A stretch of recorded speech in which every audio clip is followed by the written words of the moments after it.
Mr. McDowell, you're up if you're ready. Thank you, Chairman.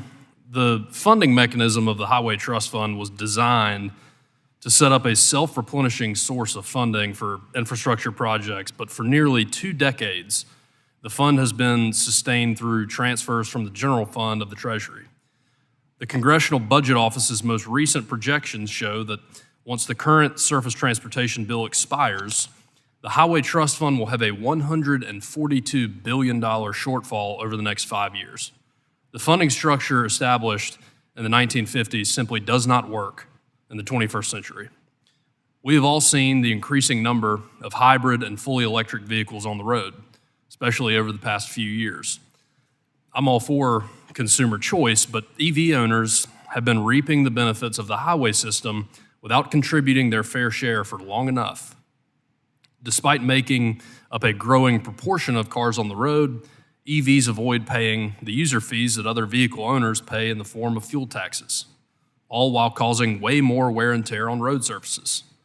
According to the Department of Transportation's own data, EV batteries are heavier, sometimes up to 50% heavier, than the traditional internal combustion engines that they are replacing. The cost and frequency of road repairs is increasing, and we must consider ways that all road users can be a part of the solution. Simply put, EVs cannot continue to get a free ride. As the witnesses today have already attested to, the stability of the Highway Trust Fund impacts each state's ability to prioritize roadway improvements, which are vital to keeping drivers safe on the roads we all use. North Carolina is a prime example of a state that stands to lose a lot if Congress does not act to fix this funding shortfall. Our state's population is growing, resulting in more drivers on the roads.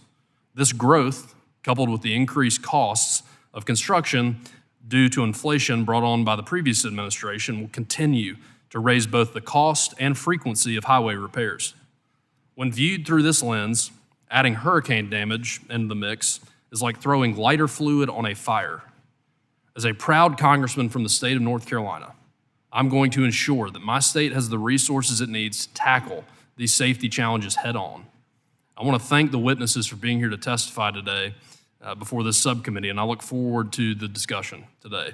Mr. Johnson, I appreciate you being here, and for those that may not know, the company, Fred Smith Company, has been operating and growing in North Carolina for nearly 100 years.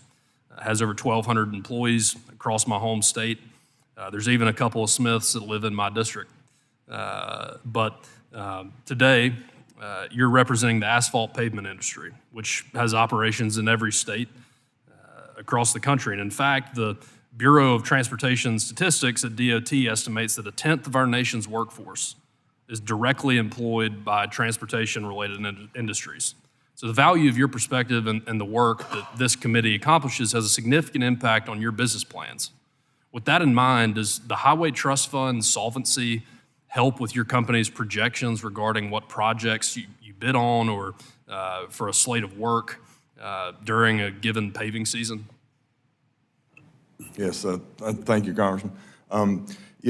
So our state DOT does a really good job projecting out projects that they have in their plans, and we count on those for our planning and our future investments. And when we see those jobs sliding because of funding, lack of funding, then we are hesitant to pull the trigger on making additional investments in our company, in our asphalt plants, and in hiring more employees and training our employees for future positions due to growth. So without that consistent funding, it definitely makes us question and not pull the trigger on certain investments. Gotcha. As you mentioned in your testimony, North Carolina ranks second in the nation for the number of state-maintained roads, with more than 80,000 miles of highway and over 13,500 bridges. Could you briefly describe the importance that HTF funding has across our state alone, and how do variables such as hurricane damage or projected population growth magnify the scope of that impact? So the HTF funds about 25% of our total roadway program in the state, which is very significant. We perform a lot of projects for Fred Smith Company and others across the state that would not happen without the HTF. And as you mentioned, the hurricane, we met with the state DOT last week, and they're anticipating a $5 billion cost to repair Hurricane Helene. And we are looking at some serious deficits in the state funding due to that. So the FHWA has been working very well with the state DOT to reimburse those funds.